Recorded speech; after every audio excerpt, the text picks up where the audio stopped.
Good morning, everyone. Today we are reading chapter 24 of The Thief of Always. There are only 26 chapters in the book, so we are getting so close to the end. Just as a reminder, in the last chapter, all the four seasons were battling each other and drained the house of its magic. All the children's souls were released, and Mrs. Griffin was finally released from the curse that had been on her. So let's see what's going to happen next. Here's our vocabulary for today. The first word is fledgling. Fledgling is a person that is immature and inexperienced. Procession is a march or parade of people moving together. Placid means calm or not easily upset. And bafflement is if you're baffled, you're totally puzzled or confused about something. So let's head to our read aloud. Look at this illustration. The illustrations in this book are just something else. So I wonder who this is, and they're holding one of those light spheres that represents the souls of the children. So let's see. A fledgling thief, which would mean an inexperienced thief. He was not alone for long. Mrs. Griffin and Stu Cat had no sooner vanished from sight than Harvey heard a voice calling his name. The air was thick with dust, and he had to look hard for the speaker. But after a little time he found her, stumbling towards him. Lulu? Who else? She said with a little sigh. The lake's dark water still soaked her from head to foot, but as it ran from her body and into the ground, the last traces of her silver scales went with it. When she opened her arms to him, they were human arms. You're free, he said, running to her and hugging her hard. I can't believe you're free. We're all free, she said, and glanced back towards the lake.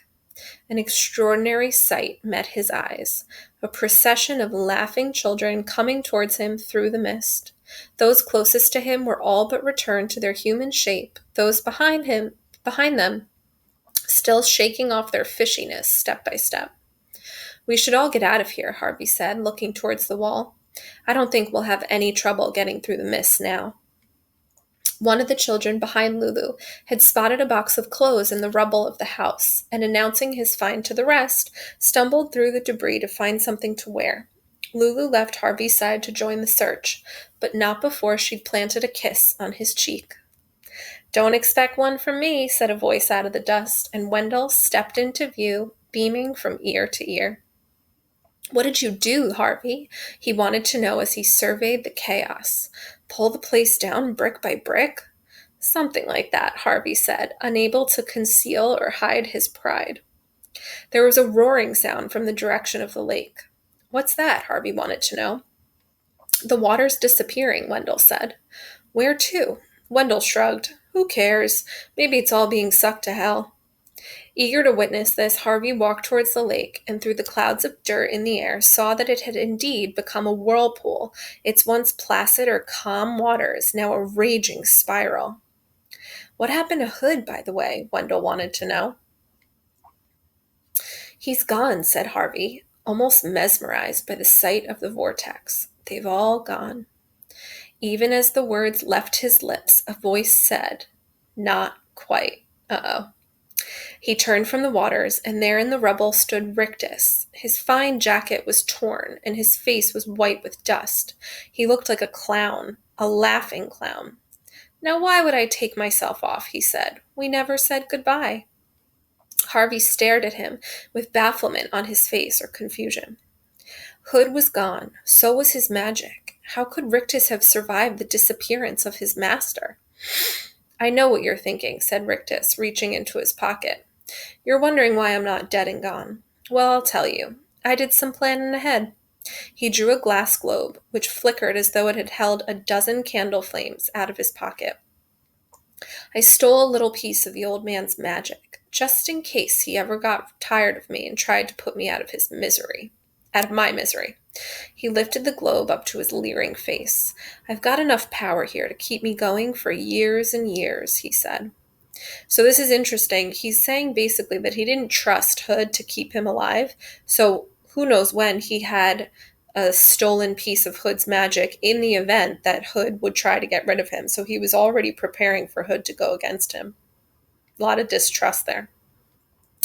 I've got enough power to keep me going for years and years, he said. Long enough to build a new house and take over where Hood left off. Oh, don't look so unhappy, kid. I got a place for you, right here. He slapped his thigh. You can be my bird dog. I'll send you out looking for kitty winkies to bring home to Uncle Rictus. He slapped his thigh a second time. Come on, he said. Don't waste my time. I don't. He stopped there, his gaze dropping to the rubble at his feet. A terrified whisper escaped his throat. Oh no, he murmured. I beg. Before he could finish a plea, a hand with foot-long fingers reached up from the rubble and snatched hold of his throat, dragging him down into the dirt in one swift motion. Mine, said a voice out of the ground. Mine. It was Hood, Harvey knew. There was no other voice on earth that cut so deep. So Hood is reaching his hand out of the destruction of the house from the ground and grabs Rictus's throat. So Hood is not dead. Rictus struggled in his creator's grip, digging in the debris for some weapon, but none came to hand. All he had was his skill as a persuader. The magic's yours, he said. I was holding on to it for you. Liar, said the voice that rose from the debris. I was, I swear. Give it to me then, Hood demanded.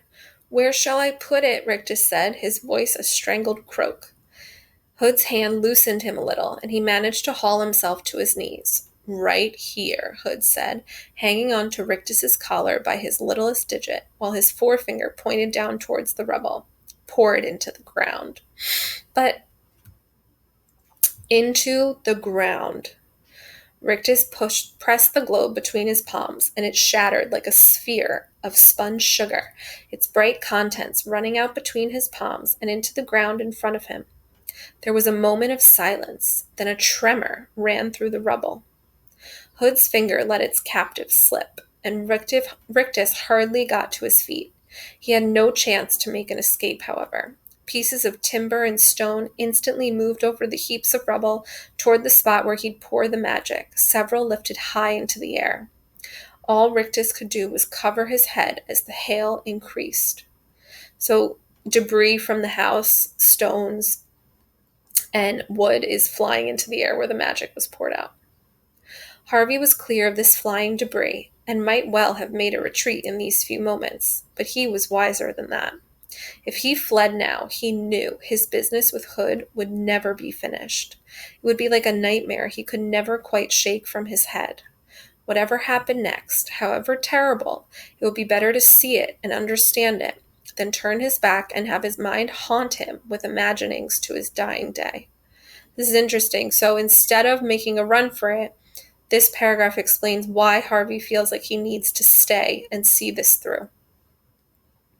He didn't have to wait long for Hood's next move. The hand holding Rictus's neck suddenly loosed him, and in a flash was gone from sight. The following moment the ground gaped, and a form appeared, hunched over as it climbed out of its tomb in the rubble. Rictus let out a cry of horror, but it was short. Before he could retreat one step, the figure reached for him, and turning to face Harvey, held his traitorous servant high. So this figure climbs from the ground, which is Hood, and grabs Rictus and holds him, the traitorous servant, that's Rictus, high in the air. Here at last was the evil that had built the holiday house, shaped more or less as a man. He was not made of flesh, blood, and bone, however. He had used the magic Rictus had unwillingly provided to create another body. In the high times of his evil, Hood had been the house.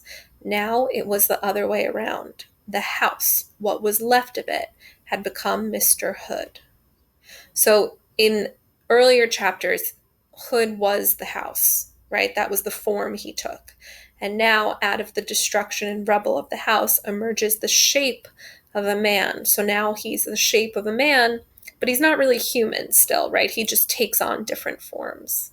So we thought everything was over, but it seems like it's not.